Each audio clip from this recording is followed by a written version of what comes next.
Greetings, greetings. Hi, Evening. how Hello, are you? everyone. I had to make sure I could hear you first. I was like, Lord, let me make sure I can at least hear a click or something. I couldn't hear nothing. Then I think I heard a page turn and I'm like, oh, good enough for me. Let's go. Well, How thank are you? goodness. Good evening. Oh my gosh. Good. I got here. I like your hair. Thank you. I like it. I like it. I like it. I'm please excuse me. I'm actually just sharing. But make sure you guys like and subscribe. We are Chestnut Checkers. I am your co-host, the Fixer, William Alexander. We have Lovey, our co-host, the Fairy in the building, and we also have in her absence, sorely missed, but rightfully loved. Excuse me. We have Kristen Rare Sense Wilson. We have the Finder in the building. Shouts out to Django, right on time. Uh, Hey, Jingo. he couldn't even help himself, but we are chestnut checkers. I was just sharing, just casually sharing while I'm sharing. Got a couple current events. I don't know if we were able to cover a lot of them. There was a young lady named Kata Scott from Philadelphia, and there was a she was abducted, and I'm trying to word this in the right way that introduces why we're even talking about the subject that we're talking about. Um, she was abducted by a gentleman who was released on a bond, and no sooner, maybe I wouldn't say more than like a month or so after he was released on a bond, he abducted this woman, and she was slated to be a bridesmaid on um, her best friend's wedding. She was found behind an abandoned school, Wow. um, mauled, deformed, and they had already captured him because they knew that he did it. But they had since discovered the body and identified that it was her. So his charges went from kidnapping to now first degree murder. Right. There's a reason why I'm going to explain why that kind of hit me a little bit weird.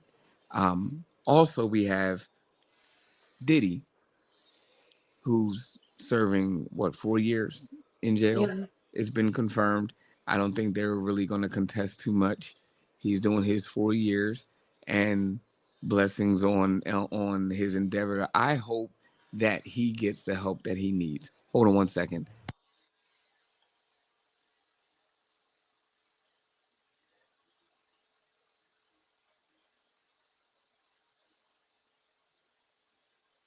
I got my babies here. Like you have no idea what it feels like to be like, hey, uh, can you go get the and not have to be like, I'll be right back and snatch this joker off. But then I do. I do. oh, I Listen. love it. I love it. I love it. I got a Listen. chance to wake them up and take them to school. Well, they kind of Aw. like helped me wake up and they helped me get them to school. Thank you, son. You want to say hi? This way, even to say hi. Hi. Hi. This is my son. This is William the second. Yeah, he ain't Hey, got much to William. say. He was in We here and had out a of here. look. We have our little heart to hearts, and then we go on about our business. Like n- very few words, but when he got something to say, he gonna say what the heck is on his brain. And then my Listen, I baby like girl's it. upstairs. Yeah, man, I wouldn't have it any other way. They help me to be better, of course, but Of course. oh, I gotta pull this up. There was so much information. We gotta bring somebody to the carpet. We gotta bring her to the carpet. Uh-uh. Yeah, I know. Give me a minute. I learned to take my time. Um, yes, son. You've already eaten dinner. We'll see in a little bit, okay? All right. So we dealt with Kata Scott. Um, Gucci Mane. We gonna deal with the carpet pull in a little bit. Gucci Mane was recently on the Breakfast Club, and he admitted to have his mental health issues, including bipolar, schizophrenia, things of that nature. Um, Hmm. and he had his wife on the show with him, and she Right. pretty much governs everything, which I found to be completely amazing. Like Yeah. he just goes out, does what he does, but she definitely made mention of, um, some of the triggers that he or some of the tells that he has to let her know that he's going through an episode. Right. And did you And how see she it? covers. Yes. Oh my gosh, it was crazy. I thought Like that was so I like, needs me one of them. Like she's so good. Like, like okay. oh, I got a Right on cane top on me of right on it. my nose. But yeah, she deletes apps. She's like, I changed passwords. I'm not playing. Right. Like she's the power of attorney, and she does what she has to do. How do you feel about that? What I got two questions for you. How do you feel about that? That's the first question. I feel like that kind of affection and love and care that she's given to him and his situation, while he's even like strong state, weak state, even in an episode where you're vulnerable and you're saying things and doing things, and you can embarrass yourself. Not only is she protecting what would be her own self, but she's protecting him just from what's natural and also what could be chaotic and could Mm-hmm. be catastrophic to Mm-hmm. both of them. And I think that's beautiful. And it's ugly all at the same Mm-hmm. time. But that takes an incredible amount of strength to be that type of proactive. I mean, deleting apps, turning off Wi-Fi. I mean, uh, and like she's so proactive. Like she's in there, like, oh, we're not gonna do this. We're not gonna do this. We're just gonna cut this off, and we're gonna go ahead. And the wild thing about it is, did you see him make any noise? I'm trying to. When I tell people, I try to tell people that men are much more simple than you give us credit for. Like Yeah, if somebody can just say, "Hey, go to the store," boop boop boop boop boop boop boop boop boop boop boop boop boop boop boop, and the most satisfied that man will ever feel in his lifetime is to be able to habitually and consistently get it right. You have no idea what this. Did you just get it? The that satisfaction that of satisfaction of going down the grocery list, and once you get to the bottom of the grocery list, being like, "Yo, I actually got everything done on the grocery list," and when you get back home, ain't no noise but a thank you or I appreciate you, or maybe you might be smelling yourself, young man, and you decide to say, "You know what? You ain't even got to do this. I remember." And you go in ahead and you get it. God knows. But it's the little things, man. Like we it's don't the care little about all things. that big stuff. We don't. We don't. It's the Like little I things. It's remember the remembering the things that are quirks and differences and the same thing that's in us that we do repetitively that we don't even think anybody's paying attention to. It's those little things when you catch it and you pay attention and you if pick you up that just little pay bit. attention to them, Just pay attention. Mm, like you'll realize that like it saves lives. it Like those does. little details, like you'll go your whole life being like, I gave him everything, but you didn't give him anything. Or I gave her my all and you gave her nothing. Shameless plug. Shouts out to Django.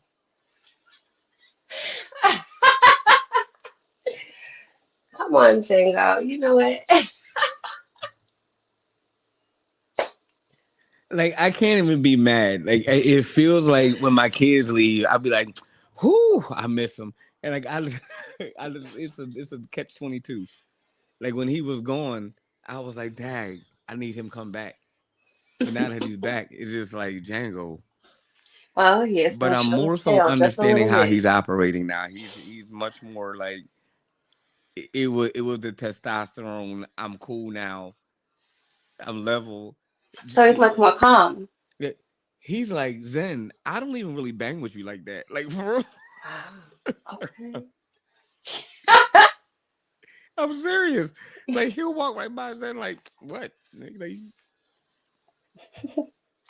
I what?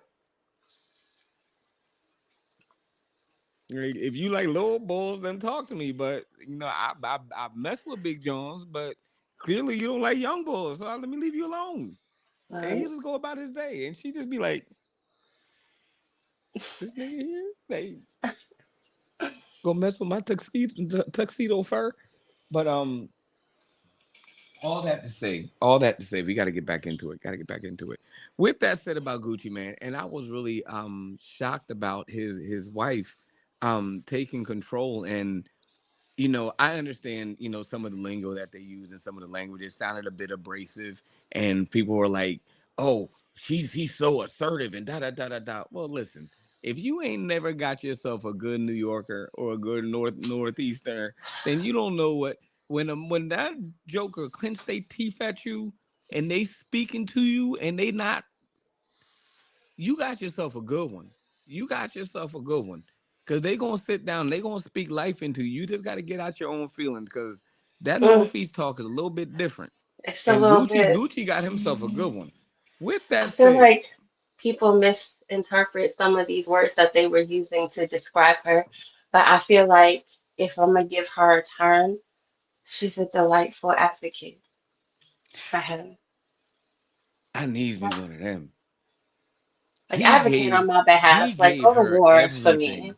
Ugh, He baby. said, "Watch it while I'm here, so you can have it when I leave." Like Mm, that's it. He was like, "I ain't mm. worried. I'm gonna keep doing me. You just regulate, making sure that it don't go nowhere." Like, cause I'm prone to mess up my own stuff. Let me go ahead. And and she said, okay, he puts up some sort of a fight, but then after that, he levels out and he realized, she says, he sees her and he says, okay, you're here to help me. And then Right. he kind of like cools out after a while and goes, and tries to find his way. And I think that's super dope. Could you do that? Could you be that care person for the man, the significant other? I feel like absolutely. Like they just look at you, be like, they just said I love you, and then they turn around and say, "Why is you here? Like get out of here before I call the cops." Like enemy number one, your target, threat, trauma, right there. Bow. And would you be strong enough to remove, maybe if it was a and this is my studies, a by causality of like a CPTSD episode where it was inflicted on them and now all of a sudden they can't get past the manic episode, the trauma results. Could you remove maybe the additive or the variable that causes them to kind of unbalance? It could be liquor, it could be gambling, Could be. weed. There's always a vice. I think just from my upbringing and with dealing with my father who had um, more than one variable of levels of PTSD, nights, tremors, terrors, and me being the voice of breathe. Mm, Hi. Today is. Guess what we're gonna do today? You seem upset. You're not. Do you know where you are? What's my name? Look at my face. Am I mm, lying? I grew up on that and wow. understanding that part of him that spent all that time in the service doing what he did, and his upbringing and things that came back in his latter ages that were overwhelming for him. My mother dealt with Hmm. it very well. At the point, my father would come and bring her the money, the finances, everything, and just be like, handle it, because sometimes I'm in and sometimes I'm out. And she was on top of that. Hmm. And I followed suit. And when it was me with him, it was this is the strongest person I know. So to see him in a weak state, in any state that is wasn't what he was, that first identifying that was a little rough for me. It was like, oh no, daddy, like Mm. what? And then it was I see my mother doing it, and it's not hard. It's not taking anything of me so much, and I love him, and he's okay, and this will be okay. And once we get to that okay stage and that calm stage, we're good. I just got Yeah. to step up and do it. And from doing that young, I could do it. I'm sure of it. If Mm. I love you, then let's get it, whatever that looks like. So I got to keep it 100% with you. I could, and I would, and dare I say I have.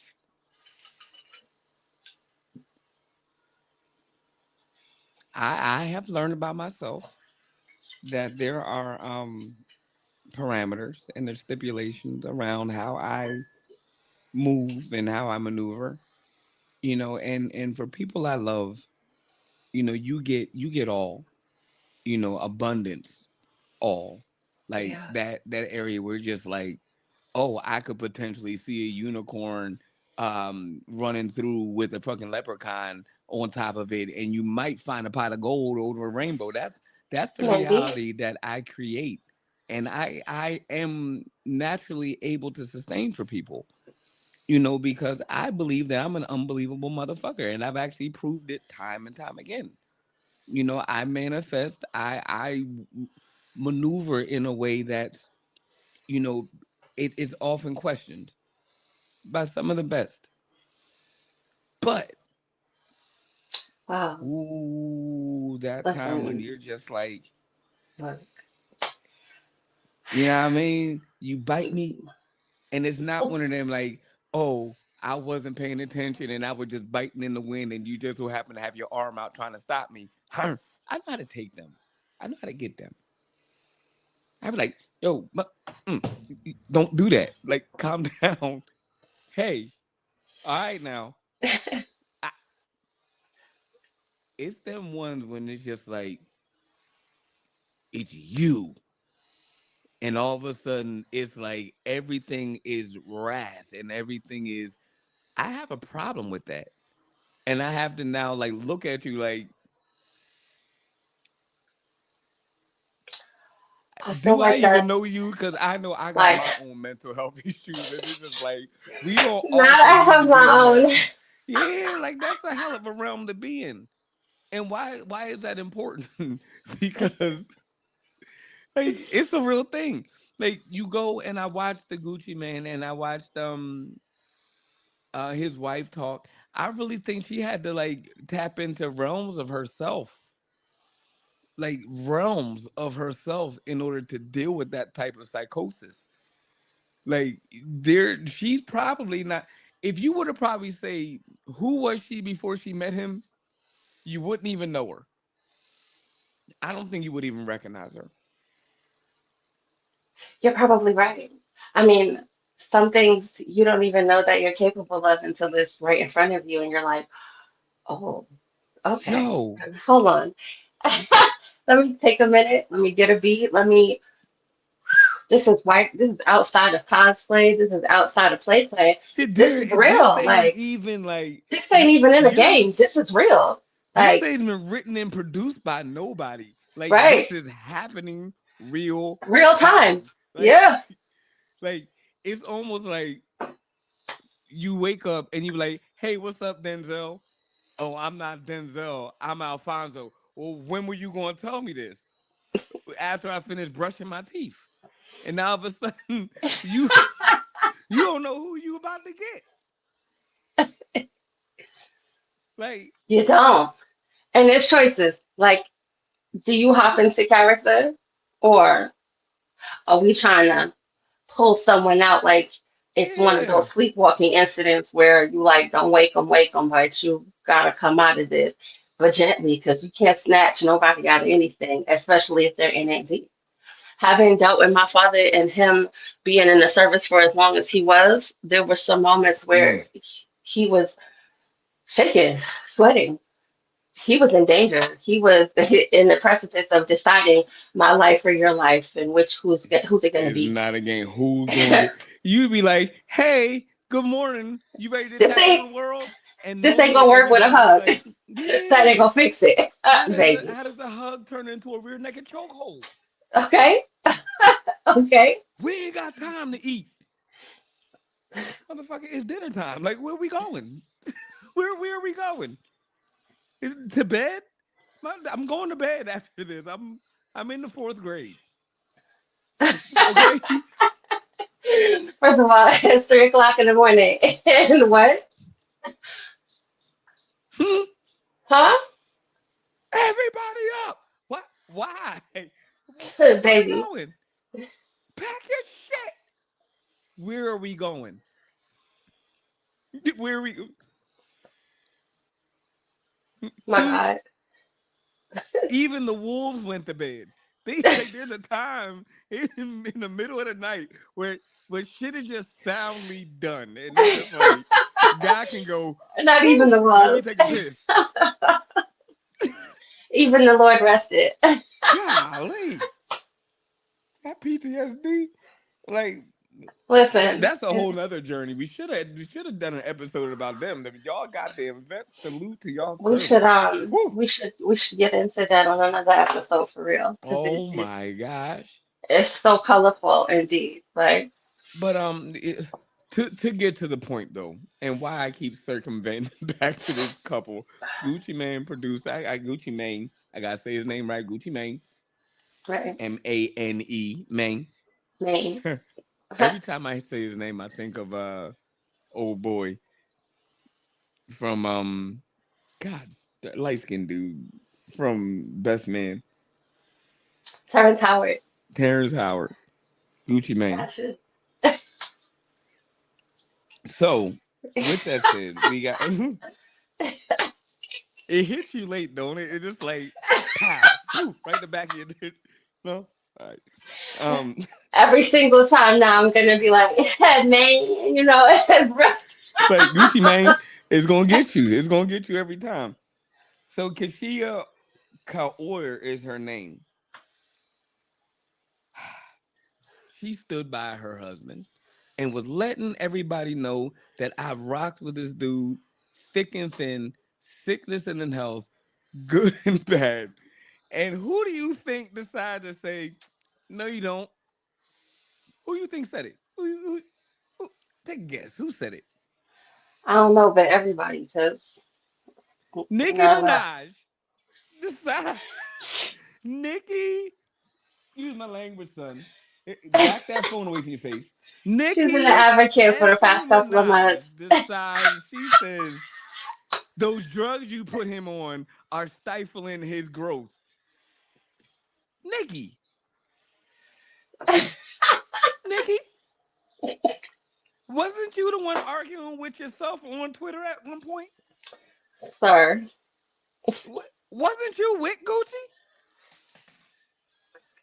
Like, clearly y'all didn't work. I would not like here's what I wouldn't put in the same room. Two sticks of dynamite or dynamite in matches. I wouldn't put them in the same room. that seemed like chaos for Like real. I'm not gonna put Drano, vinegar, and baking soda in the same cabinet. And You I'm looking like, for a just bomb? not. There's certain What? things I'm not gonna do. Not a bomb. You My know, God. I'm not Mm. gonna put a frantic person and a grenade in the same room. No, no, Somebody's sure I'm to end not up gonna dead. have a person Jesus. hold a trigger that has Tourette's. I'm not. There's certain things that just don't go together. Like, no, Mm-mm. grape Kool Aid and orange Kool Aid don't go together. You just don't mix them together. Have you ever seen anybody mix grape Kool Aid and or grape soda and orange soda together? Mm-mm. In your whole natural life, have you ever seen it happen? Them colors sound like mud to me.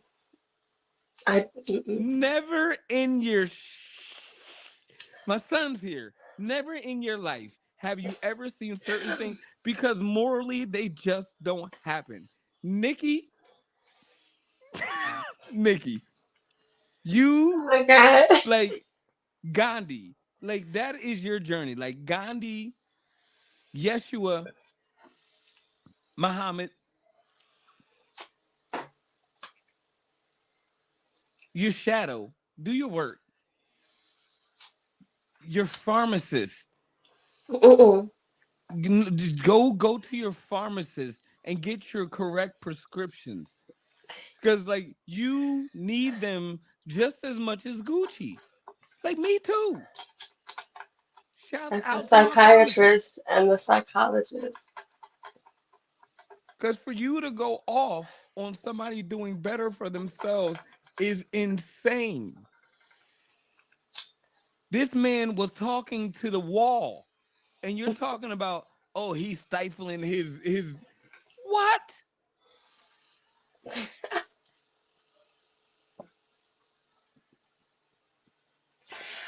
I'm not. It's the giggle is I because have of how family with funny it is. schizophrenia. I've had a cousin try to Like, fight a mirror.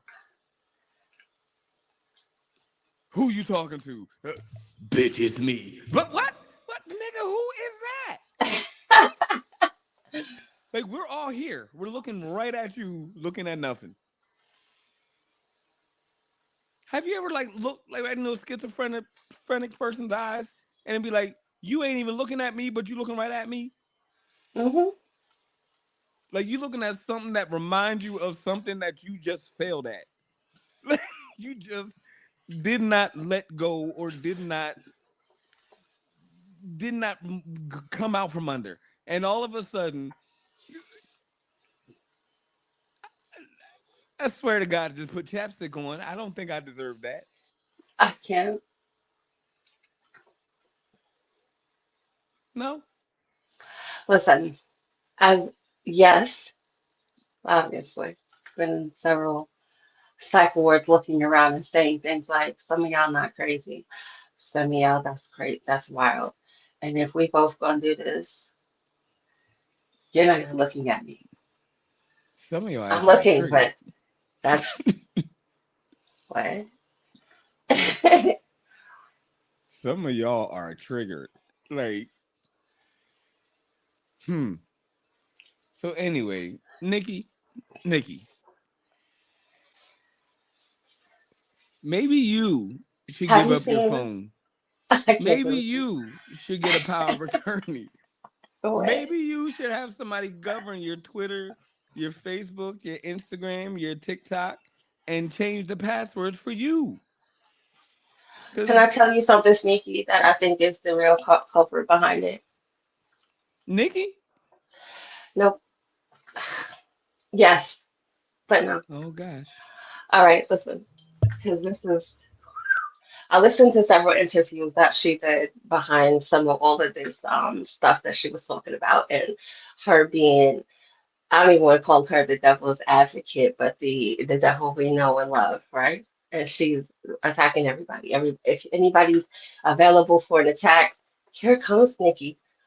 And she was like, "Cause I can. Cause who else is gonna do it?" And then I was like, "Well, I mean, if you do this, right, and you call out all the things that someone might say discredit, and we all jump on the fence to attack you, then won't we go and support these other people in such a high regard that it's kind of like almost like gross negligence? We're gonna stop looking because it's Nikki and she's attacking everyone. And so we're just going to agree. Not necessarily blindly, but won't we? Isn't that how psychology works?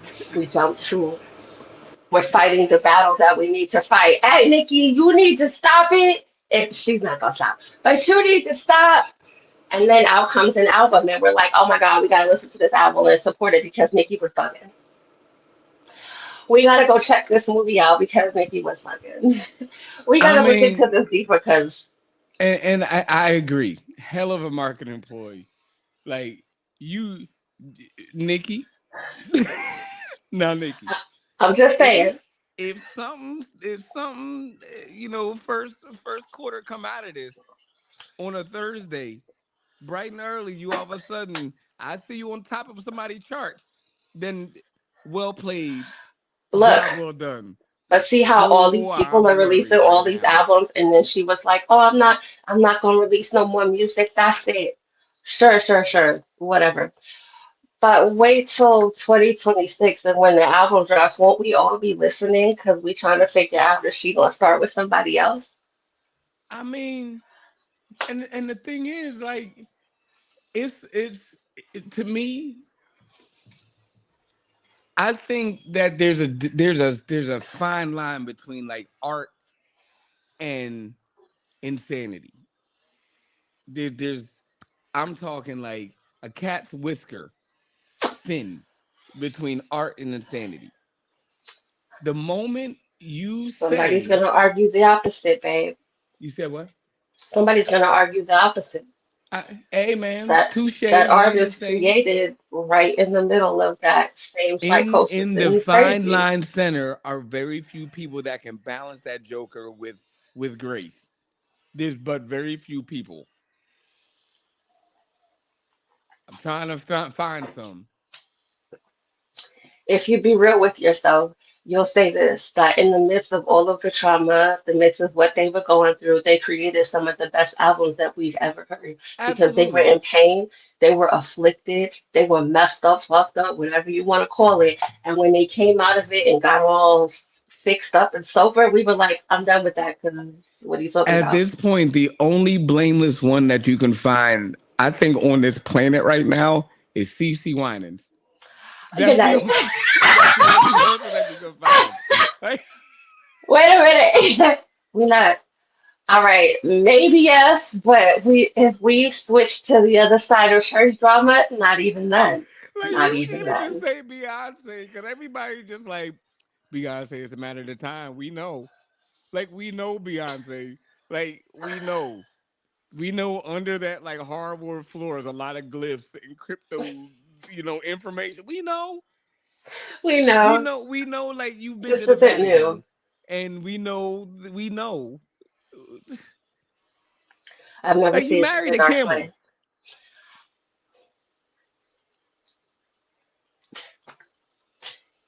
Like you married Baal himself. Like Not we Bill. know. Mm-mm. What do you need? Listen, what do you need? Shouts out to Jay. Jay, you're an awesome artist.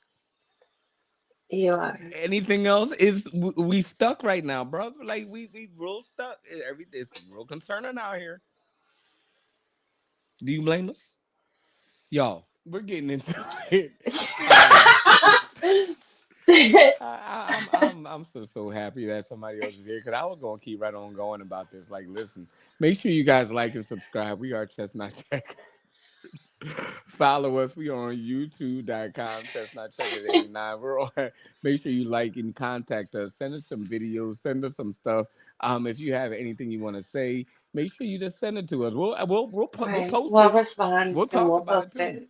I'm for the shits. Y'all left me by myself. Like y'all thought I was joking. Somebody sent me some random stuff about this, and I'm like, Nikki, what are you doing? They like, yeah, Nikki tripping. But make sure you like us. We're on Twitch. We're on Facebook. We're on TikTok. We're on, what am I forgetting? Instagram, Instagram. That's the one. I always want to put a YouTube, T in it. YouTube. Of course, we're on YouTube. We're here. But make sure right you here. like, follow, and subscribe and share. Comment. Ooh, forgive my hiccups. But make sure you add it, add us, tell your friends, like, subscribe, and let us know how much you miss Kristen, y'all. If y'all miss Kristen, I Come miss her. on, let's talk about it. We That is miss my her. homie. It's my sweetheart. That's That is my my sweetheart. boo. Listen, I accidentally put you know what? I'm gonna start with here. Reform or recycle. Now, I'm hoping that this video was going to play the way it needs to play because it was acting a little bit of a fool earlier. And when it plays, I want to get your thoughts on it because I'm going to actually share my thoughts as well. Is Okay. that the right one? Boom, bang, unmute. Profits from incarceration. Private All right, we're prisons, going to start driven this by from the profit beginning. industrial Here complex we in the go. United States has become a lucrative business, Can you with hear? private corporations reaping Mm-hmm. profits from incarceration. Private prisons, driven by profit motives, have a vested interest in keeping their facilities full. This has led to policies and practices that prioritize mass incarceration over rehabilitation and justice. Companies like Core Civic and GEO Group dominate the private prison industry, operating facilities across the country. These corporations benefit financially from each incarcerated individual, creating a perverse incentive to lobby for harsher sentencing laws and maintain high occupancy rates. Since the 1980s, the number of people behind bars in the United States has skyrocketed, fueled by policies like mandatory minimum sentences and the war on drugs. As a result, the U.S. has the highest incarceration rate in the world, disproportionately affecting low income communities. Private prisons prioritize profits over people, leading to overcrowded and understaffed facilities where inmates are often subjected to inhumane conditions. This system perpetuates cycles of poverty and trauma rather than addressing the root causes of crime. As we confront the corruption perpetuated by private prisons, we must recognize that these companies are incentivized to keep their prisons full, and until we remove that incentive structure, this money machine will keep on going. Become a member on Patreon and help to report corruption in the ruling class.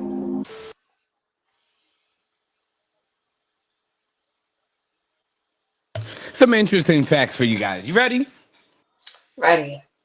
The U.S. right now has 158 private prisons across 30 states, Puerto Rico, and Washington, D.C., housing around 8% of the prison population, just those two alone.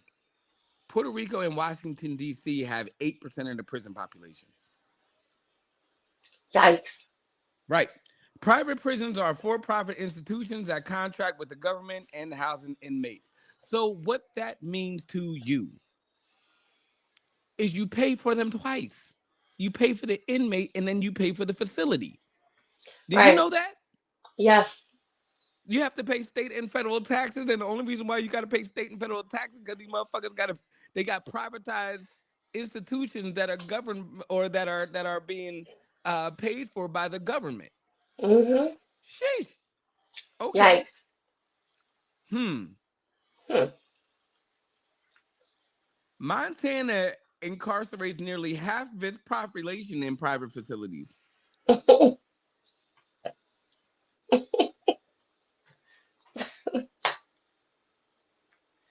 That's a lot of people. Here's something else I discovered about numbers and people incarcerated. As I went to go comparing numbers amongst white, black, Latino, whoever, I discovered some discrepancies where it was like, Mm-hmm. well, United States population, 12 to 14% are, brown people, African American people. And then as I went to the other side, it was like 46%. So I'm like, y'all know those numbers don't lie when you go state to state, yes? So if somebody's lying about census reporting as to how many people there actually are, because what are you talking about? 12 to 14 and 46 are definitely not close enough These for are them to really wild align. ass different numbers here that we're Yes, talking about. like they're not lining up at all. We this much of the population, but this much of the prison. Like, like we gotta make this make sense. We all in there? Like what? Like one chocolate chip don't make the whole cookie, is what we're saying. One sweet potato don't make the whole pie, is what we're saying. Listen, You know, uh, like no, all right. apparently it does in a way, and it doesn't in another way. And Texas, here's some wild stuff for you. Texas has the most sanctioned, sanctioned private prisons at 43. everything about Texas is privatized. Everything from their electricity to their water to their prisons, every single thing about Texas is privatized. Everything. There, Like Texas is a conglomerate. they like you not gonna pay no luxury tax, but you gonna pay for You this free gonna pay labor. some shit. Like you gonna pay. Somebody gotta pay for these oil rigs to get this. Hmm. Somebody got to pay for these Texas. turbines and this electricity. Okay. And it's wild. Like you're taxing on the state that technically isn't even yours. Like let me let me put some information out there that y'all may not know. Midwesterners, did y'all know that y'all lost the war? They don't know that. Tell them again. Y'all lost the war. Y'all technically lost the war. And here's what ends up happening. You ready? Texas wasn't even ours to begin with. We lost the war, and then right after the war, Wait, say it again. right Tell them they after the lost war again, because happened, you ready for this shit? They think Then they the winners, y'all. Emancipation Proclamation comes up. It's like, boom, we lost the war with Mexico. They done beat the shit out of us because we went stomping down there. They was like, we got, we've been here for a long time. Take your asses back over there. So they went over across the Alamo, and then all of a sudden, Emancipation Proclamation, we still trying to lick our wounds. They said, hey, we need something. So they went ahead and said, you know what?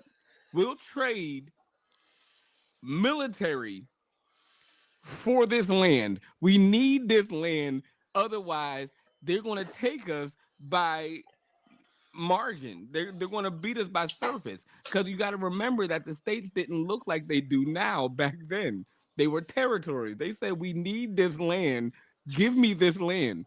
So they said, okay. So Mexico said, I'm going to fuck with y'all because y'all going to kill us. It's damned if we do, damned if we don't. So we won Facts. the war, but y'all going to end up doing some old nasty, slick shit anyway. So we going to As sell this old usual. decimate, fungal ass little land plot of land to y'all anyway. And here's what we gonna do. We gonna wait till the last minute and then we gonna sell it to you. So Texas and Oklahoma at one point were one big ass state, right? So they Mm-hmm. said, boom. Now they gotta section off territories because they gotta sell slaves. You can't have slaves up north, right? So they said, Right. boom, here, y'all can have Oklahoma. Oklahoma was like, but we Texans. Like, what do you mean? You don't. So we gonna kill everything that looks like us because now they got free reign and everything's equal because we're now a state that doesn't have any rules to govern by. So we're now gonna kill everybody. Did you know that Oklahoma means like the red faced state? Mm-hmm. Yeah. So that's what they did. They said, boom, in honor of y'all. Mm, mm. And then they said, wait a minute, y'all still got too much land. So they said, let me give y'all the panhandle. Right. That little panhandle That little was strip is all that ridiculous. they had left to give. And they waited until the 11th hour. And let me tell you Right. what happened. After the 11th hour, they still had to, declare themselves a free state. Like, that was some fucked up stuff. Shouts out to Mexico. Y'all are savage and y'all are great for it. And y'all put yourselves a nice little pipeline in that long time coming to make sure y'all could have access in and out. Y'all saw, we know, we We see know. you. We've seen that. With that said, that was a little bit of history for y'all. Um, Privatized prisons. They make up like we've already discovered, 158 prisons, and there's only 52 states, or Right. excuse me, 50 states that exist in the United States. We have a couple U.S. Virgin Islands, also have Puerto Rico. Um, the debate on DC is it's we have territories. Let's just call them We territories do. instead of states for a moment. Um, I mean, given what's going on, I agree. 158 are private, and only 158 of them are in 30 states. So 20 of these states don't have private prisons.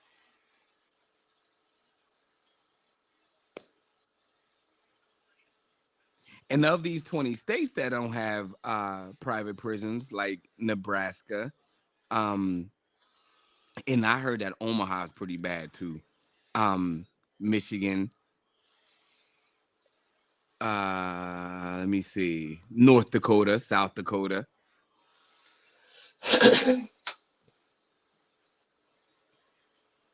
We are now every state around them, they send their prisoners to. I'm reading this as I'm going along. They send their prisoners to, and they get an equitable, substantial amount per body that they deem across state lines. It's called the Distribution Act. So they pretty much trade bodies for currency. Right. Private prisons can do that. Like non-private, well, I don't know if you want to call them commercial. What kind of prison is non-private? Public? Commercial. Like profit These house are holding? these are businesses. Here's something interesting. I just read a little bit deeper. Half of the private prisons in the U.S. are in debt, which leads us Mm. to our next video. Oh, my goodness. Yep, this is some wild stuff. My God. Why is it important? You're about to Hmm. see.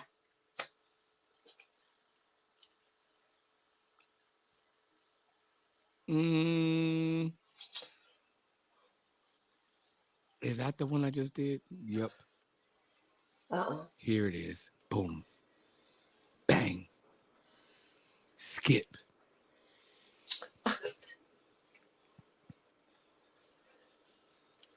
Boom. Unmute.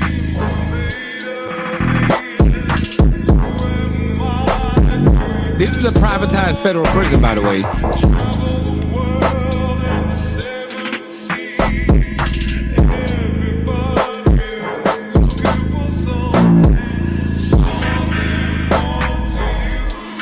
Mm. Mm-mm.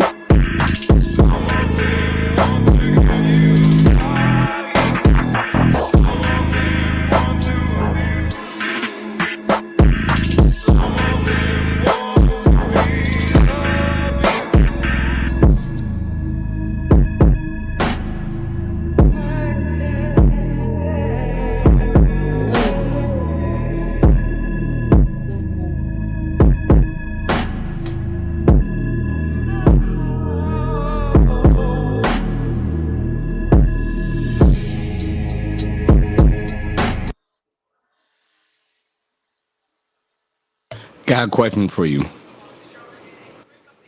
Go for it. Got a question for you.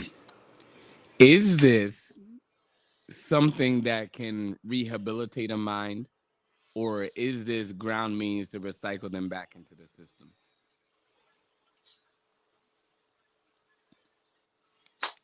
I after can't looking at that? imagine that you can rehabilitate anything in those type of conditions, but you can definitely condition a mind.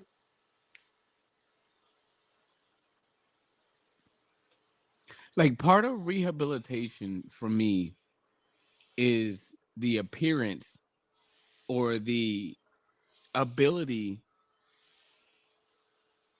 to see something better. No? You would think so, but here I didn't see anything better. I saw grade D food, although a lot of times you can find that in schools too, because they serve grade D food too. I saw an incredible amount of mold deterioration, all kinds of things. These are not things that we're looking forward to every day. However, when you deal with them every day, what you then start to deal with is something different. And that's their version of rehabilitation, which is a psychological breakdown.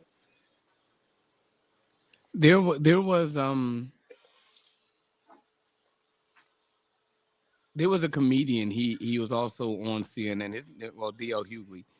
He was on CNN, and one of the things that he said that was very interesting, and I didn't think it was true at first, so I researched it myself.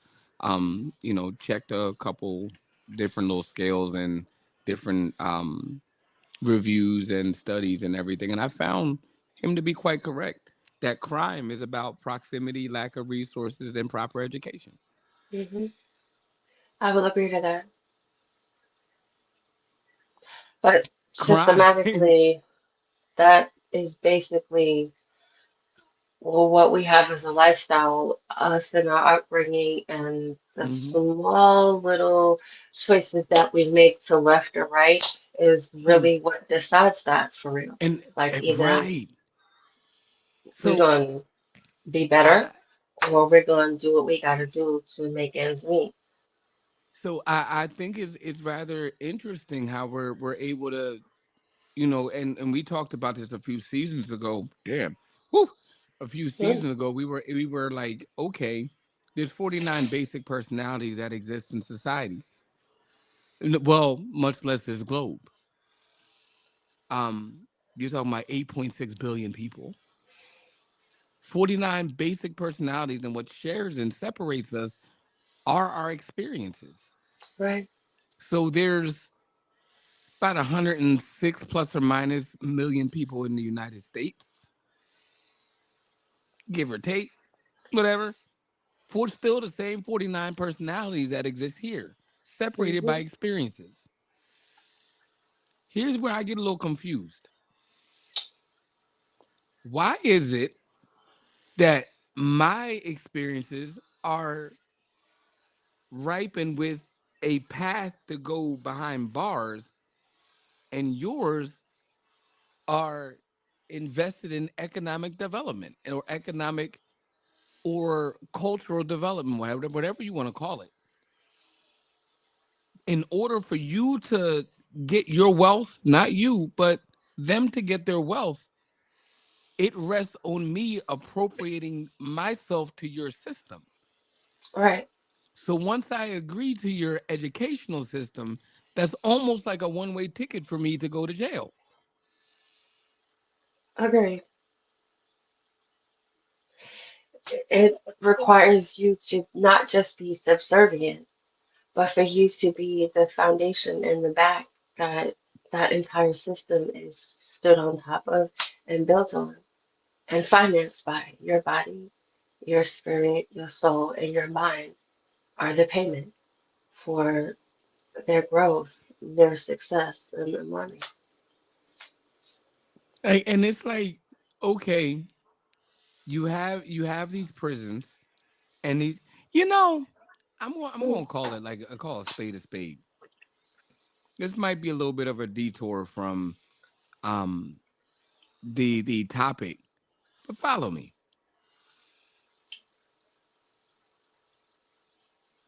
I had a student loan,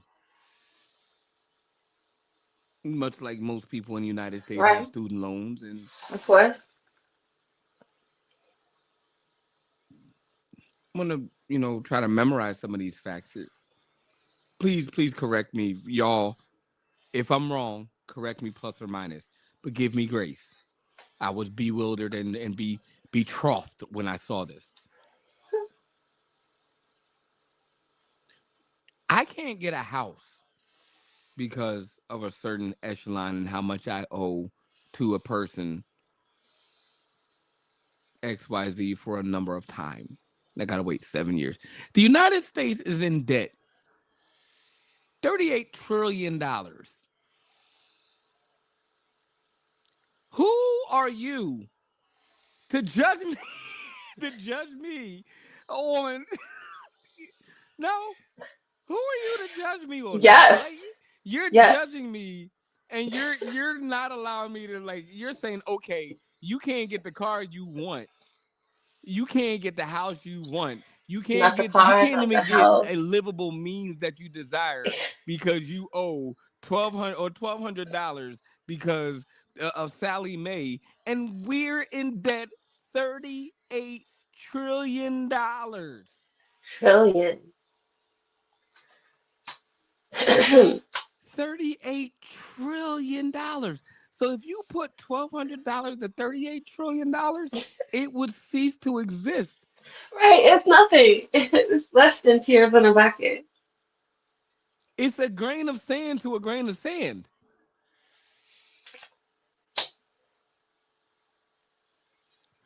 Who's making these rules? The losers. 38. When I saw that deficit and saw that they just sent over a couple more $1 billion, I said, Woo, please don't get me mad. But wow, Yaxie. and then October 1st, so happy fiscal anniversary, poof, shut down.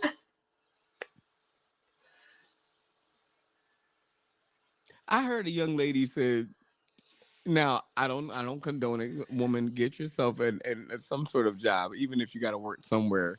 Do something. She said, "Now, if I go ahead and rob the people that voted voted for the man that's causing the shutdown, am I wrong?" She was like, "Because I didn't ask for this."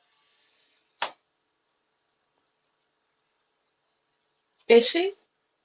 I don't think she's wrong at all. I don't think she's wrong. I I don't feel even like want to if go into the you, riots. Like if I go into the riots, like we this is a whole different chapter. Most of the people who probably had their moment in the riots, even if you want to call January 6th a riot and not a act of treason, like the way it's supposed to be, according to the Constitution and like that we mm, all agreed exists and needs to right. be protected and was defaced. Mm, well, But however, how be it known, mm, nevertheless, well, do you like I really believe that some of those people that are in jail for standing on what they believe in and standing on their mhm, ground, especially as they're in these inhumane situations, retry some of them. right, I think COVID gave us a different perspective on how stuff is supposed to be. Retry some of them. right.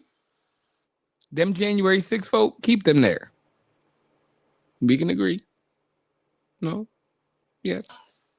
Listen, But some of them people keep them like they once need to again, be retried. Cause like, I agree. There should be some go ahead, leniency go ahead. for exactly what you created as a synopsis for the community. If in fact you create the atmosphere that makes me feel like I've got to do one of these three things, and none of these three things are lawful, then no matter which thing I choose, once you catch me, aren't I going to jail? Which way do you want it? Either I eat and take care of my household, or I eat and take care of my house. It can't be any other way. I've got to eat. I've got to take care of my household. And this might not be lawful, but isn't this the atmosphere that you created? So, in fact, I would forget what it is you're doing because I'm so convoluted and stuck in my situation that I can't get out. And these are the only things that I could come to the conclusion to do. This is what I got to do. Shouldn't there be some leniency on that basis? Because this is something you create. I didn't create this. I I didn't believe create this. so. I think that there should be a and I think that we're in the technology era that can decipher it. I mean, hell, you can swab my cheek and you can understand what type of medication I can and can't take. Obviously, there's certain things that you can come up with in order to deduce, okay, is this person of sound mind? You know what else Or that am I they could about to use to put them in an deduce? environment that's going to make them batshit crazy? This is the design of that, isn't it? I mean, if we're going to be Well, painted as, the people who are, we're so dangerous and we're always committing crimes and we're the most scariest people on the planet. Like, I mean, if that's the when you put it in narrative, a place where I joke around and say that for us being a little bit over our bicentennial, we only had 17 years of freedom. right? So our natural behavior is war, which is an inhumane practice. Mm, It's reasonable, but it's the last reasonable step to inhumanity. It's rules to be inhumane. And you are putting people in less than inhumane circumstances. I've been there.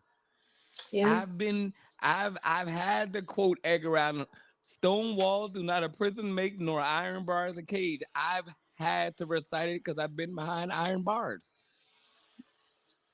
Not once, twice. Mm, Did I stay? No. Thank God. Because I would not have made it. I ain't but about as heavy as a feather compared to what prison does. But at the same point, I would not want to relive those times in my life. By day number 3, my brain was reprogrammed. Hell, by the third hour sitting sitting in the holding cell, there was 6 of us in a 6 by 7 holding cell. Like and a rumble ensued. And guess what I heard the guard said as I was holding on to the bars, like I'm not y'all not punching me. Y'all been here before. I ain't built for this. They were What like, did they you gonna hear? tire her out. We'll get them when they tire out. Bitch, let me tell you something. I'm gonna die before these folks get tired. They are on crack. At what point do you think that psychologically a person experiences what would this be like as a rehabilitation? Was that your moment of, I don't want this ever again? Like, at what point? I wanna say on that van, and when they called my number, no, when they said my name, Mm. and I thought that I was going to be like I posted bail and I was going home. I thought, but Well, it's never immediate. I mean, when I realized that like I lived like where they were holding us, like I can close my eyes and get to where I can get home. I noticed that we made a turn too many. I realized then that I wasn't going home, and I realized then that whatever I did, I would never do again, and I'm not coming back here. Absolutely not. what is it that you think makes people, when they're done or supposedly done, reoffend so they can go back in there? Rules. So Function. so you look at rules like I would say there I would say the world lost as far I would say the world as in the United States. The world lost morals and ethics and we substituted them with laws. Mm. Things that can be bought and currency that can be exchanged. And if you don't exchange said currency, then these things can be taken from you. Morals and ethics can't be taken from you. We've sold them a long time ago. When you go to And then, jail, you give them up. You give up your right. morals. You give up your ethics. Well, excuse me. Sorry. You give up the law when you go to jail because you're already succumb to the law. Either you're guilty or you're innocent. So you give up the rules of the law. Now you deal with morals and principles and ethics when you're in jail. And that is sovereign rule. Now, I don't condone going to jail to get an experience. But what I am saying is that there's a rule practice in there that is very, very it's it's black and white. It is what it is. You steal from me, I cut your hand off. You dishonor this, then this happens. You speak ill, I cut out your tongue. Now, some people might say that's inhumane. That's the psychology of the location. Today, I talked to about 15 people about this topic. Some people who have done a lot of time, some people who are arrested, they were, in for some hours, some days, some months, and then people who have done some years. And the constants were fear, uncertainty, humiliation, violence, vulnerability. And then what I noticed about everybody is a psychological residue. Like everybody seems to have the same thought process at the end of it. This, either this is not something I want to do again, Mhm. or as it turns out, it was all right. I still made my money, and if I had to do it again for whatever reason, it's whatever. I mean, for real, I mean, thank God that I do have some self awareness. Not we're not out here rightfully divine out here, but I got some self awareness. I did when those turns were made before I arrived at CFCF. I was like, why am I here? Like, What did Right. I do? Why am I here? That was me. Like I had enough wherewithal with the help of mom and dad and my own experiences to say, why am I here? And what can I do to manage? But there are some people that don't even think to ask that question. This is hell. Jail is a step up. Right. To some of these people, right, jail sounded like to me in their explanation like community. And I was like, well, like, tell me more. Like, wait,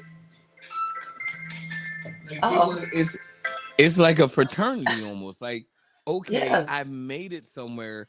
I've been empowered somehow, and as a result, um, really, what do I do? I'm out in this world, and oftentimes this world is too big. It's too loud. It's too noisy. It's too colorful. It's too bright. It's too. It's overwhelming. I want regiment simple. Most of right. them motherfuckers will qualify to be great military servicemen if they weren't so goddamn belligerent because they want Listen, structure. They had right. they don't want to do it on their own. That you're right. I Those agree with you. Some habitual of those, offenders. that commonality between just two or three of those people that I spoke to today had to do with a sort of depression or a PTSD from Hmm. not having someone dictate when they're getting up, when they're going to the bathroom, when they're eating, all of that, and they lack that ability in and of themselves to create that structure for themselves.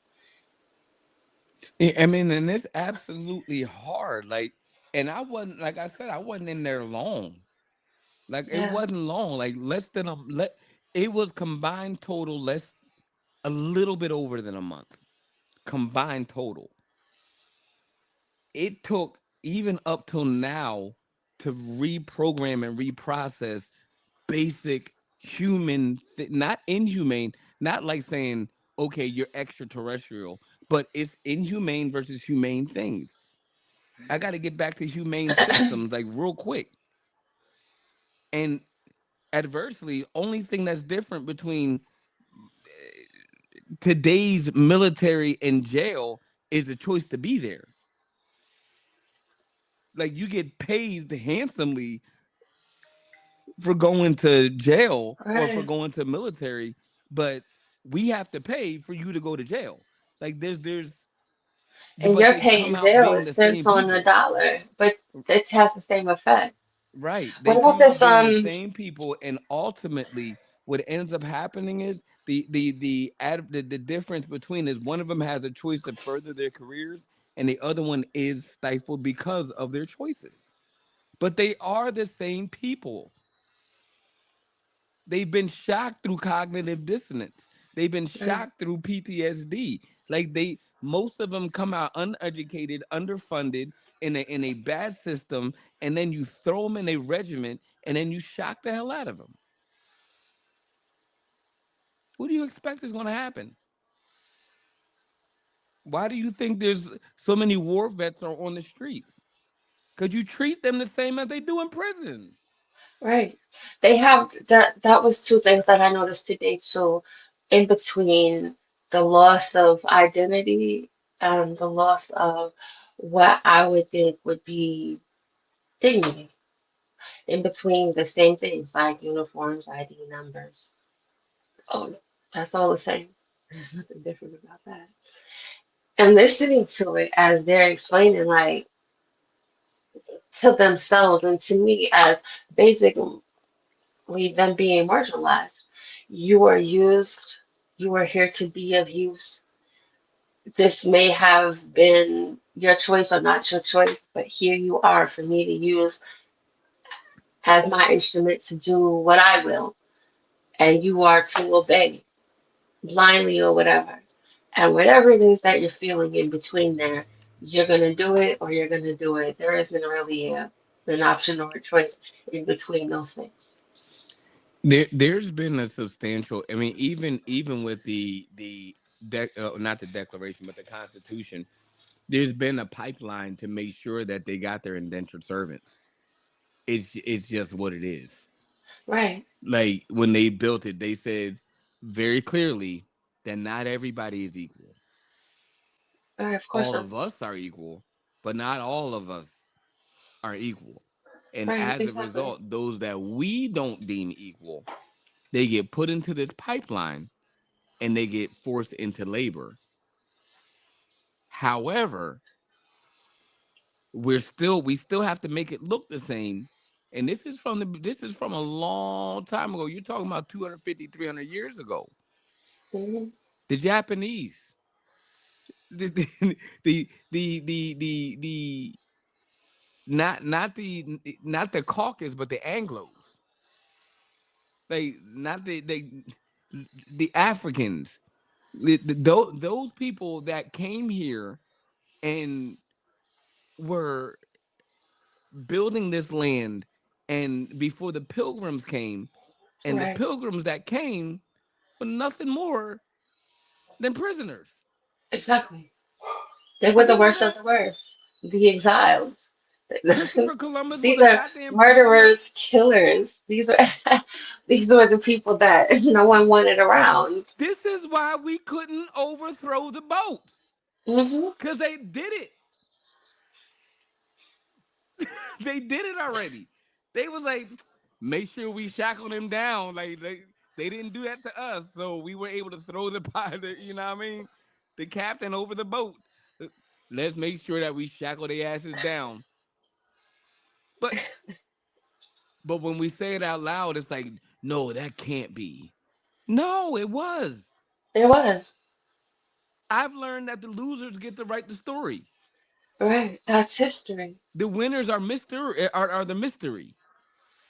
Exactly. Let's look at the Bible and let's look at who we call the Son of God. History wrote the Bible. The mystery is, why do y'all fucking call him Jesus? But Right. back to prison. Anyway, Let's not go down that in rabbit hole all the humanity, way. there is no reason why and I and unless you've dealt with and dehumanized children or old people, not that except for there's I think there's some causalities with old people, women with children. um I think you deserve to drink rusty water. I think that lead should be in your Hungry Man Jack meal. And I think that you should find out later that it wasn't paprika on them deviled eggs, it was brick.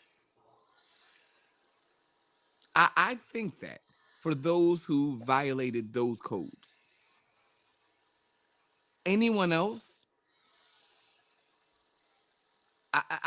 I don't know why United States doesn't stop to think that there should be some sort of rehabilitation for people to say, hey, what's really wrong with this person?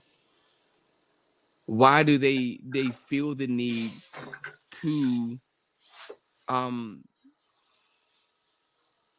be aggressive or to compulsively steal?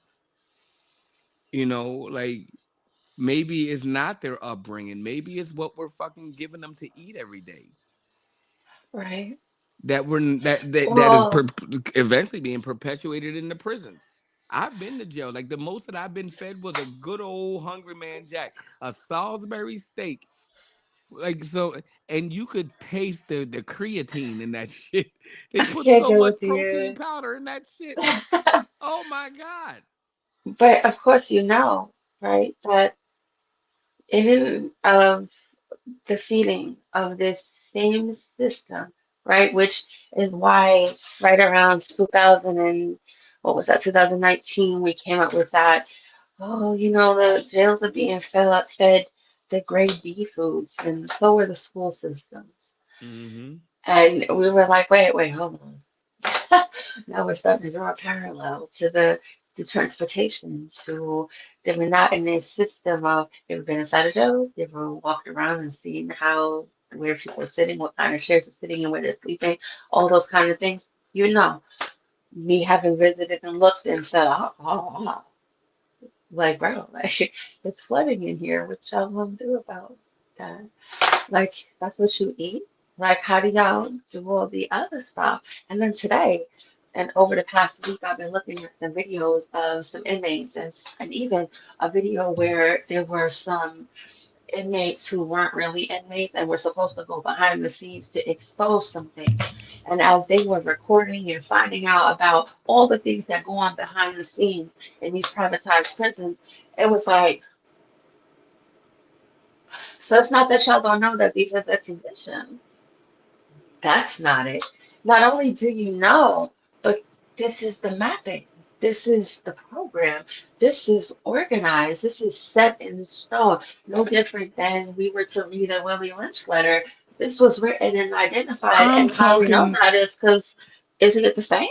hella audacity with it too. It's Blatant. like when I was in this is number two. I left one area, had to go and reconcile another one. So it was like wasn't out for 72 hours before I was in front of another judge. It was like, Okay.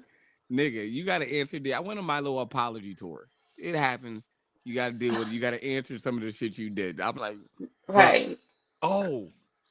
Oh, it's not a warranty. It's a warrant. So on. Yeah. I was down I was down in this one facility. I'm not gonna put my business out there.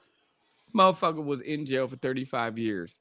He said he didn't see an egg. Now they made breakfast and they had this white fluffy stuff on that plate.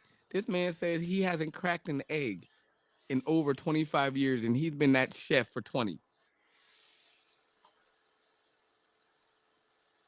But if I Sir, look at my plate during breakfast, they tell me that that's eggs on that plate. He said, brother, I ain't crack an egg. He said, he you ain't pour this cracked an powder, egg. you put a little bit of vegetable oil in it, and you put this water in it, and you shake it up, and you stir it up. And they said, and they tell us to tell y'all that is eggs. And if it's thin, you put a little creatine powder in it.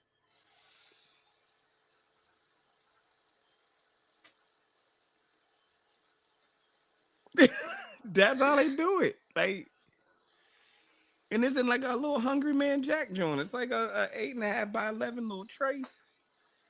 Yep. I watched today a video of one was like, I'm gonna take y'all behind the scenes as I go to, a takeout restaurant. So I'm like, what are you talking about? Because you in jail, bro. Like, so they got this little MacGyver rigged metal garbage can with the wires crisscrossed and the eye live and the Oh garbage can no. frying French fries in one. They got a hot plate with, I'm like, I'm not even gonna hold you on the four wires connected to supply electricity to the hot plate as one dude is making fried rice. It's And real. then, what? I Next know the dude, smell of ramen. Like I was brought up in the 80s, like when they first like introduced the orange in the yellow pack and then the red in the yeah, yellow pack and then you yeah. have the blue. It wasn't soy. They call it soy now. It was oriental. Remember Uh, the oriental noodles? You had shrimp Oriental. oriental, which is now soy, shrimp oriental, chicken or beef. That was it. Oh, and I think later they came out with pork. Mm, But all that to say, I've definitely smelled some ramen cooking in jail. I'm like, where the fuck did you get ramen noodles from? right. First of all, watching the whole scene go down as they were, I'm like, oh, okay, they're fried rice. Wait, hold on. Like, Was this shrimp, spam? You name it. I'm like, wait. And he was like, yeah, I like to stop by here if I don't feel like cooking, so I can sit down and watch a movie with this. I promise you, you'll smell a whole meal and a cigarette, and you just be like, Okay, okay, yeah. Let's get into this because that bowl looks pretty delightful right there. Wait a minute. when my bunkmate ain't got no socks. Like, who gave him like, a pot and a convectional? Listen, as I looked at the You won't rigging even in give me. this metal garbage can frying these French fries, and he explained that we like them crisp, oily, and hot. I can't even get an orange suit that fits. Sir, I- You took all the li- strings out of everything, but you gave this man a fucking convectional fryer. You smell the hello.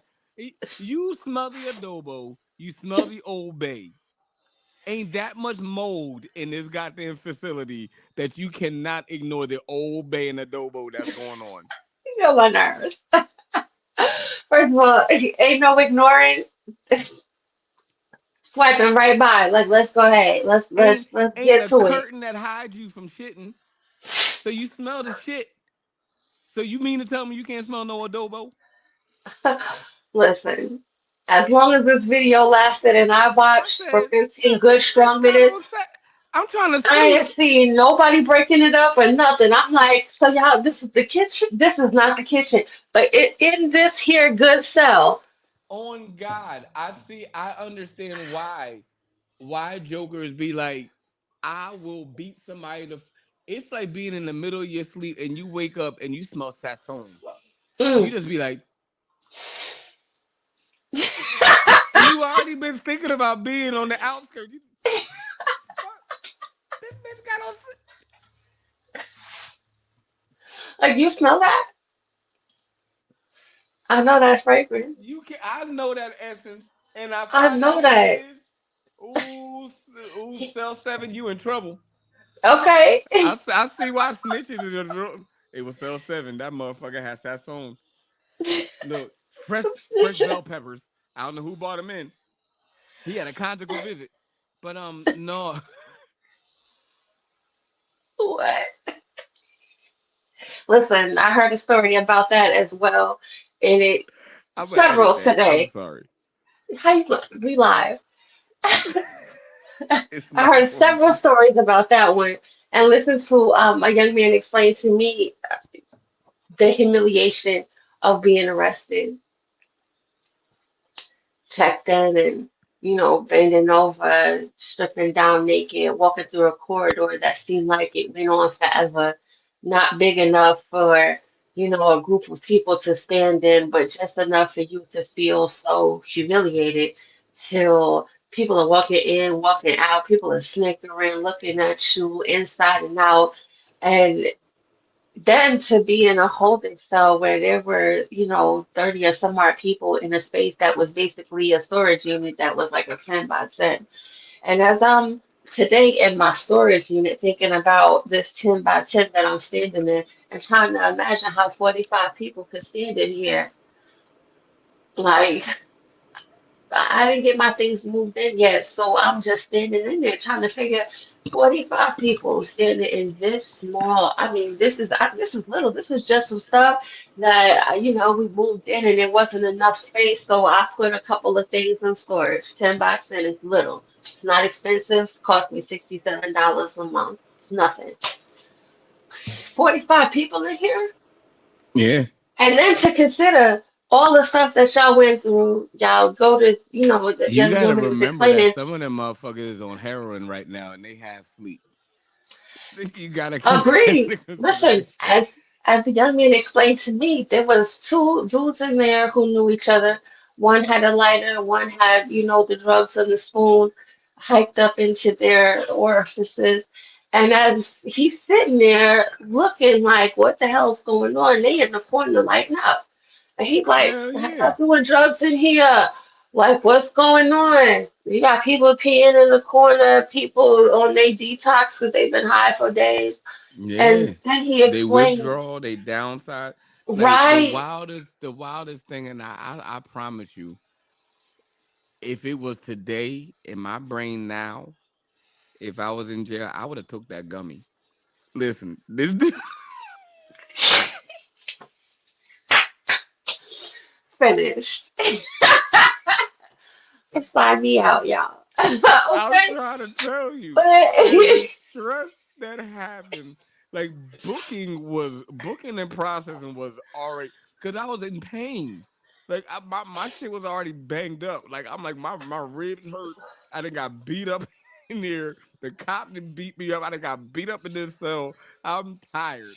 Like dude was like, I got gummy. I said, bitch, I ain't eating shit that just came out your sock. He was like, they don't check. They only check your waist. They only check da. He's like they never check your socks and your shoes. I said, how long was that in your socks and your shoes? He was like, when the cops pulled up. I said, well, how long would you here? He was like, I don't know. I don't even pay attention to the time no more. Now, I wish that I would have, I promise you, because I think that I might have made it through that night. I would have been okay. I would have you had know, enough nerve. sense to be like, I ain't make my phone call. And Right. listen, So, excuse me. he pulled out the little sour gummy joint. He said, "I'm gonna be fine." Put it right back in this. Look, Yeah, I was like, with listen, with all the conversations today, and like I said, I talked to 15 people who described to me that holding cell, a gummy would have been your bestie right about then. you Like better in find a between friend quick. the anxiety and all the depression immediately, and all the other thoughts that are going through people's minds between them being high, sober, and whatever else is happening, it definitely gave me a vibe of chaos, literal chaos. Dude was getting stomped out in the left corner. Another dude they realized another dude had a phone, and as the third young man began to discuss with me how they took a hoodie and wrapped it around the dude's head as soon as they found out he had a phone, and took the phone from him and was then selling calls for $20 per call. First of all, this was in the first hour. Like, I'm not even ready for I'm what? trying to tell you, I was in the corner of the gate, just holding on to this shit. Like they took my shoelaces. Right, Like my first wave of I didn't get my hoodie string and my waistband string until like taken until I got to CFCF, but my shoestrings was snatched out in booking and immediately. processing. They snatched them Right, jokers. He said, I'm gonna choke the shit out you. He looked around and saw my shoes because I'm sitting there holding on to the gate. I'm like, he was like, because if I let go of the gate, I'm gonna fall off the gate. So he's like, right, and he just pulled up. And I'm like, my whole tongue was all lazy and shit. Like just yo. So literally, it was like a drug addict joke. Like it was a 6x8. Like I said, it was like a 6x8, 6x7 cell. That was when you go into booking, and like hmm they check you and process you right before you go to bond.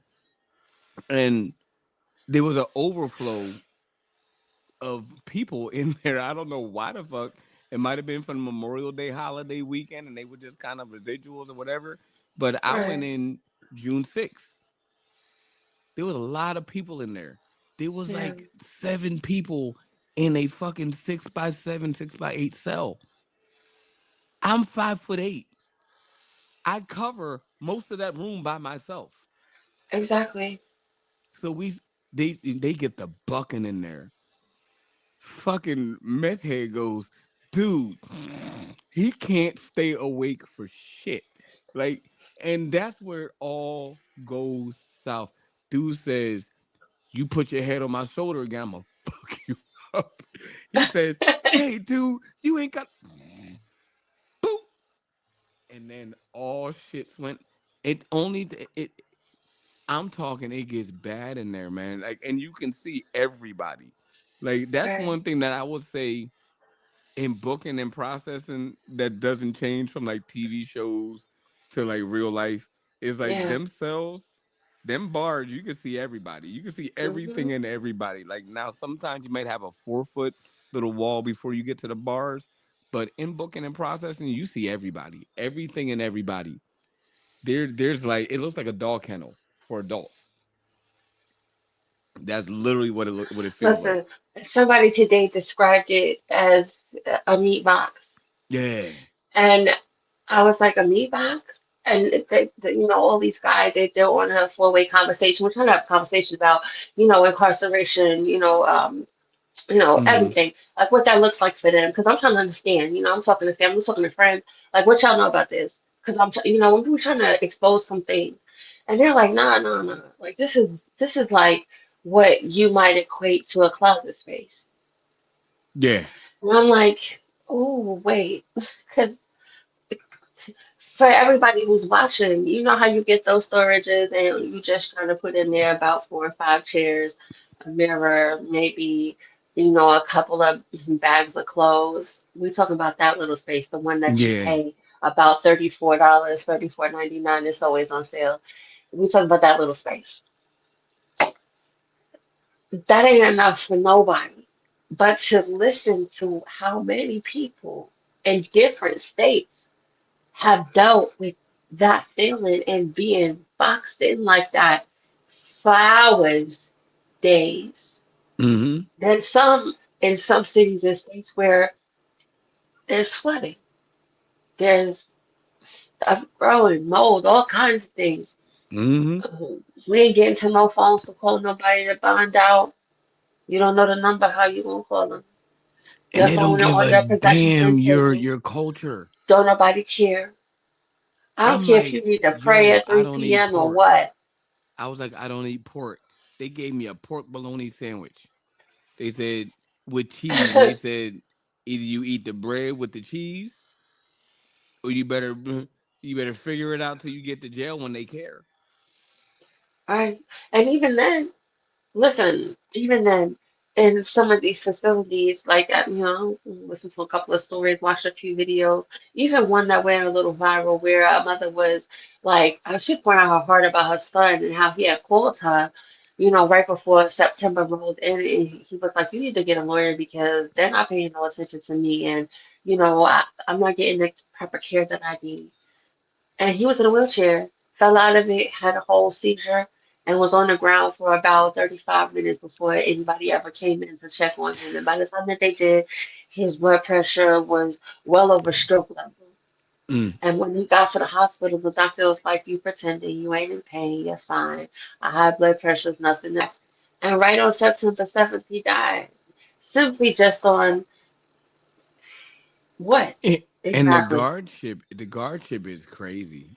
Like Crazy. the reason why I was able to even have a rational mind to tell my story was I'm a musician and I'm an entertainer, and probably a couple weeks before I was incarcerated, a young lady who happened to be one of the guards at the correctional facility, the federal correctional facility, was at the Yeah. wedding and recognized me with my gold chain shoes and my fedora. She says, "Wasn't you the guy that sang Unforgettable?" Like, and she just was like, and I said, "Yeah." She says, "Oh yeah, you got that Anthony Hamilton beard." I said, "Thank you, Jesus." And she gave me the inside scoop of like how this shit works. I mean, I'm talking about. She was like, "Yo, you don't have much time." Like they had already got your rap sheet. Like somehow somebody gives somebody information in there. They had my whole rap, like what I've Wow. done, all my charges, all my accounts, everything. They had it right there. And she said, I'm gonna introduce you to another inmate. Boop, boop, boop. Went ahead and I talked to him. And he lets me know how it's gonna be around, like how they do things. Don't go Right. over there, boop, bang, wow. Don't go over here. Boom, bang. I said, all right, bet. So I went over to I didn't know what to do. I went over to my cell and I just sat there and I just closed the door. You have the manual close where you can't lock it securely, but you can Yeah. lock it to keep from other inmates from coming in. So you have your Right. little switch lock, but then you have like the chicken lock. Like that motherfucker ain't Right. opening for no goddamn body. Except when they open it. I heard a man get raped in jail. That was some crazy shit. Whew. Um, Yeah, Honey, that we're was some not gonna get crazy down shit. to that, but good God. I ain't sleep for like 6 months. Hmm. Um, but yeah, so I was like, they let me know what was going on, and thank God they did, cause listen, they isolate your ass on that basketball court. If you stuck in a certain cell block, if you doing 1-on-1 tournament and Hmm. you the only one playing fucking basketball, you have been bidded on. And when you got bid on, you lost. Yeah. The end. Like, how the fuck a game go from 5-on-5 to 1-on-1? Right. It's you and him, and they bidding on you. His currency at that point. Right. So And I I was heard a like, little bit about that too, just a little, because people mm-hmm, don't tell nobody's story better than they can tell it. But listening to how they didn't know what the compensation really was because it was mm-hmm, like a different type of legal than what they're accustomed to outside, and then was like, what? I don't know, because like now I gotta like now I gotta turn into something else. Like, what are you talking mm-hmm. about? When was this discussed? When was this? I wasn't even included in on the bidding for real. And what makes it worse is that this has been it's designed. The from the warden on down, they know this Right? is going They know on. it. Hmm. When are you gonna be like, you know what? This is not okay. No matter how much money, this is just not okay. Like these people have to go home. They have I'm gonna agree somebody with to you. answer to. Like, no, not Even on okay. that tone, there were about three or four wardens whose videos I came up on in my little research this week, and one of them was so, I mean, he was just so in the forefront of the media, like, hey, I was garbage as a warden. But let me tell you what's going on now that I'm out of position where I was actually trying to protect some people. Some stuff I let slide, some stuff I watched and was like, all right, if it brings in the right amount of money, the right amount of, then we're good. Just, don't go past this. But they got rid of me. And so now it's this. This is the new politics and this is how it's being run. And I'd like to hear a warning discuss this with us at this magnitude. That's scary. Mm-hmm. That's scary. Mm-hmm. And then we're listening to inmates talk about it on their way out, on their way, in visits, and we're like, oh, is it that bad? It's that bad. It's worse. Mm-hmm. It's worse. Norway has one of the greatest rehabilitation programs where most of their inmates they leave jail, and within, I would say, about 60 days, if I'm not mistaken, last I read, they're already making $68,500 a year.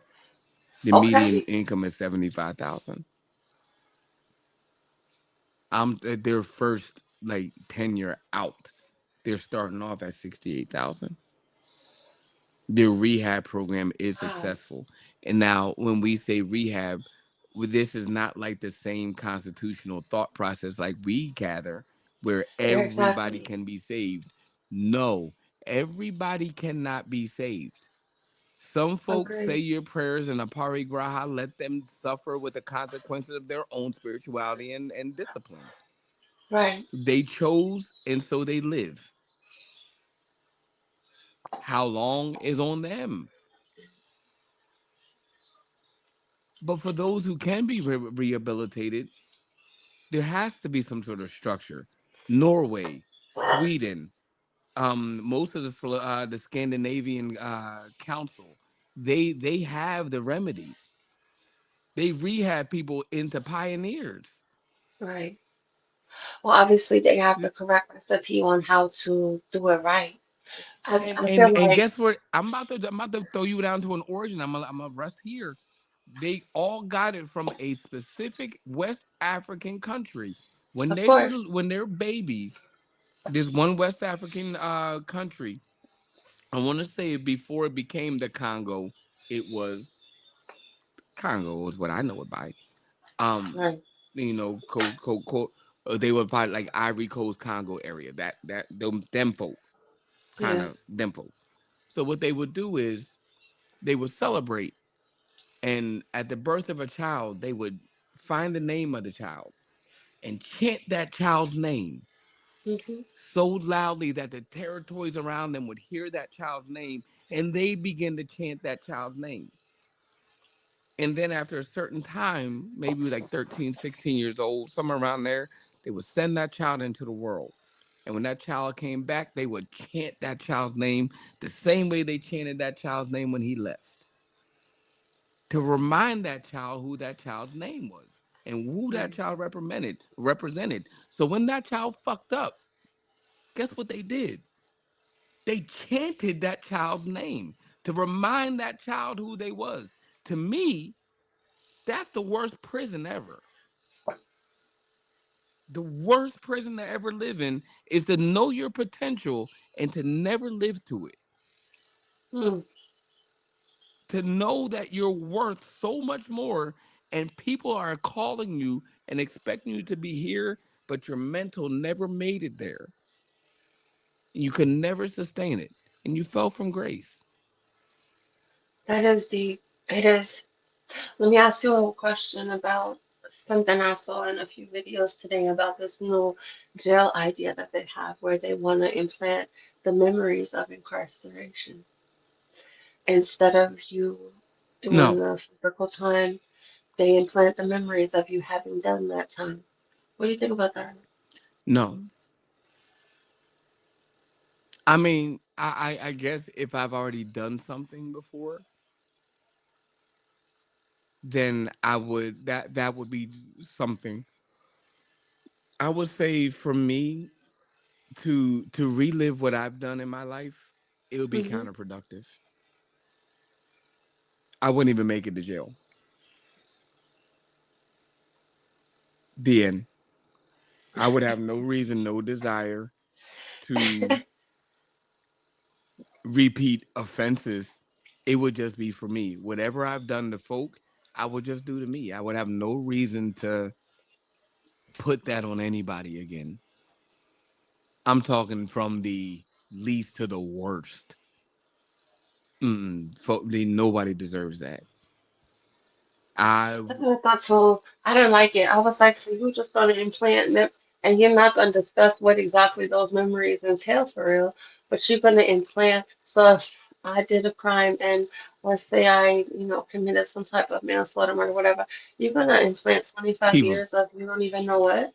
Excuse keep me? them, and it could be That's a somebody else's crazy. perspective. Exactly.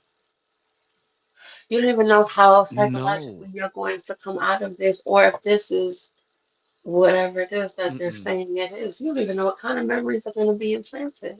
No, thank you. No, thank you. No, thank Mm, it took. It didn't take me doing crack to never do crack. It took right. seeing a crackhead.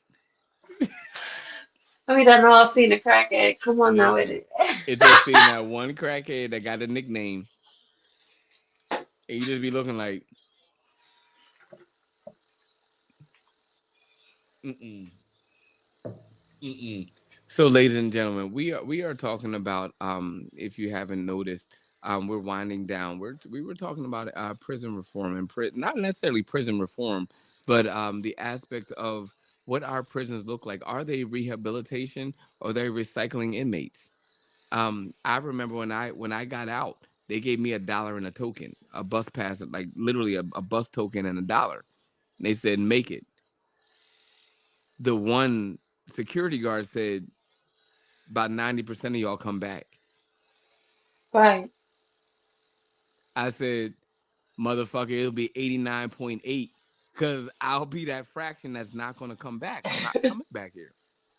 No, absolutely not. I walked 11 and a half miles home.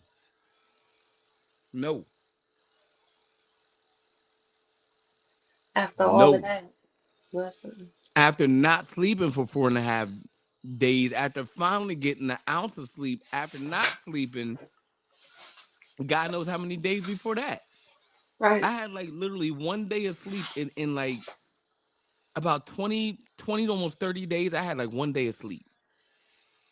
They was like, boom, take your stuff, get out. And they put you in the van, they take you under this bridge on State Road, and then they just let you out. They give you $1, a little envelope, and a bus pass. And I said, fuck y'all, I'm not coming back. Cause I know right down the street, I got a homie. He may not have a lot, but I'm gonna get me something to eat, something to drink. I'm gonna take me a nap, and I'm gonna keep it pushing. I'm gonna eventually get home. I ain't gonna tell nobody, oh, I just got out. I ain't telling nobody nothing. They give you a brown paper bag with all your shit in it. I threw that brown paper bag out so fast. Said, fuck y'all, this is bag. Man, nah. But when they once you get in there, you're nothing but a number. I remember that number as much as I remember my name. Yeah, and it's a transferable number. It don't leave you. I Mm, remember that number. It haunts me when I'm sleeping. I feel like in my dreams sometimes, I feel like that's how my mother calls me. 1201499. oh God. It fucks with you. Like I'm Yeah. talking like it really messes with it, damages your psyche. Certain patterns of numbers, it if I'm not careful, I start eating a certain way. Hmm. Like I start looking around at people a You certain start way. shopping a certain way, Yeah, observing 7 digit seeing a numbers I gotta different be real way. careful with. You're not lying. In the process of me talking to these 15 people today, what I took away from that was that outside of the physical stimuli, outside of, you know, what they're going through and, how it felt, it left a psychological damage, a Hmm. trauma, a level of PTSD for real, where they felt like this happened, that happened, this is what I was thinking, this is how I felt. And it lived on and it has triggers. It has a Hmm. smell. It has a thought. It has a process. And Hmm. it didn't, you couldn't wash that away. You couldn't wipe it away. You couldn't swipe it under the rug. You couldn't make it all better. None of it. Fresh enough for them to explain it today like it happened yesterday. Look at Hmm. how easily that you're able to recollect what happened and how you felt and what it did to you even today in your decision making to decide when you go to do something if you're going to do it based on what the consequences and repercussions might be. Hmm. It had Yeah, weight. and we learn and we grow and we shape. And if I were to be transparent, and we're coming up on 9:30, half past the hour, what I will say is that I'm thankful for what rehabilitation looks like.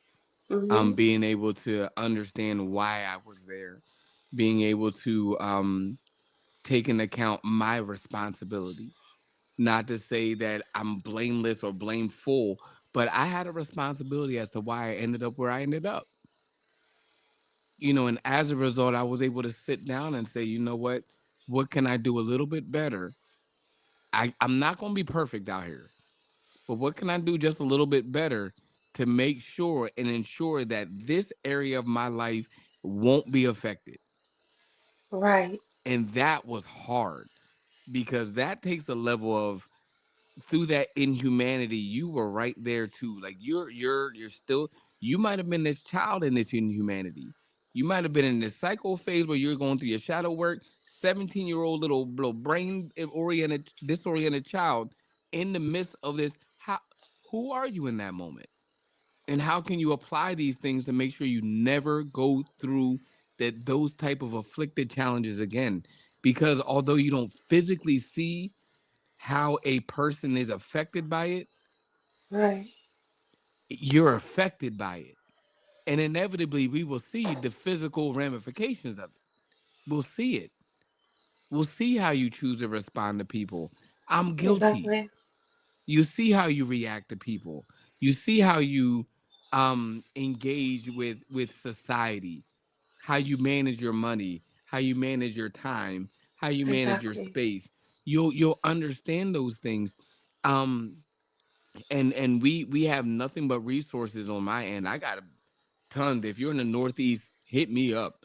but we have resources. If you are going through mental health, we are not counselors on this show. Right.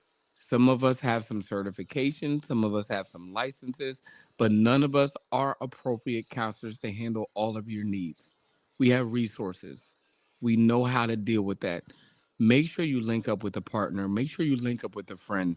Even if you're coming home from a long bout somewhere, it may not have been jail. It may have been away from family. It may have been away from loved ones. It may have been away from your normal. Get help. Yeah. Talk to somebody, explain to them the honest of how you felt, the honest of what was. Maybe you they can't change all of what that space was, but they can help you change your perspective. Exactly. And hell, you might run into a person that may say, hey, that is wrong, and they may change the whole space too. Right. But if you don't say something, nobody's going to know. You And gotta you open have your to mouth. be at least mature enough to open your mouth and articulate that something hurt. We are chestnut checkers. That was not. Did you have anything, Queen's Gambit? I do. Let's get it. Can I put some soft music? Some sweet Absolutely. Come on with nothings? it. Hmm. Absolutely. Absolutely. Come on with it. Listen,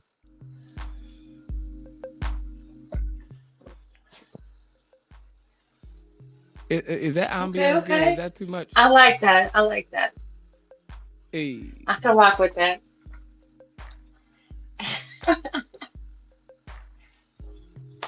Good evening, y'all. They say it's just a game, but this one right here has been rigged from the start. The rules look familiar, but at its heart, cold, calculated, and designed. The present industrial complex ain't chaos, it's strategy. Every lock, every law, every loophole, planned like pieces on the board. The cops are the pawns, the judges the queens. The corporations are the kings behind the scene, quietly cashing in on black pain, turning our bodies into business. Now, probation and parole are the remix of the South. They call it freedom, but it's just another kind of hell. One miss checked in, one late fee, one wrong step, and you're right back where the concrete slept. They don't need change because paperwork will do. Paper shackles control you. A system that profits from people just trying to make it through. But in chess, pawns evolve, they rise. They reach that back row and change their lives, and that's us. Every time we educate, organize, and rebuild, every brother that beats the odds, every sister that refuses to yield, that's a checkmate move in a game designed to kill. So we can't keep playing checkers. Can't move just to jump to the next place of survival. We have to move with purpose, with wisdom, through the blues. We think 10 moves ahead because this board was built to confuse us, but we see it now. We see the 13th Amendment. We see the legalized redlining. We see the profiling. We see the legislation. We see the profiling. We are the players and the pieces, the dream and the threat. This fight ain't finished yet, but our vision is clear as chestnut checkers, and every move we make from here is revolution in gear. Thank you guys so much for tuning in. Oh my God, you guys have been amazing. Like, share, subscribe, follow, join the conversation. We want to hear from you, your testimonies, your vision, your pieces, your love, your heart, and everything that you have on your mind. You can tune into us on YouTube. You can tune into us on Facebook. You can tune into us on Twitch. We're everywhere. yo, we are everywhere. We like to thank you guys so much. I enjoyed that. I was receiving that. I was like, you know what? I am an overcomer. Like I am not a product of my past. I listen. I'm here for it. We are chestnut checkers. We are here every Wednesday, 7:30 p.m. Eastern Standard Time. I'm gonna make it a point to act a fool a little bit more. Um, my therapist told me they say you deserve to let people know who a little bit more about who you are, so that they're not left with so many like intricate questions. So if y'all see Chestnut Checkers kind of go bloop out of nowhere, I'm learning to use Chestnut Checkers instead of using my own self as a representation. But we are Chestnut Checkers. Make sure you like and subscribe. Kristen will be back. I can't wait till my sis is back. I can't Listen, wait. that Come on, that boo. is right, Look, right, right. She's instrumental, and even when you don't see her, y'all, she is here. Like this wouldn't be possible if it wasn't for Kristen. Like shouts what out to is Lovey, shouts out, and I'll give myself the kudos that I deserve. I think that I have a that's hell such a of a William? succulent ass supple voice. You know what I mean? I make shit happen. I get cussed out in the background like 99% of the time. I'm gonna hold on to the fact that I think I got a pretty succulent voice. And He said a if you pretty catch my succulent teeth at a voice. right angle, they pretty glossy. You gotta pay attention. Hmm? Delightful. I Come on, got William. I got enough percentages of a lot of categories to equal 100.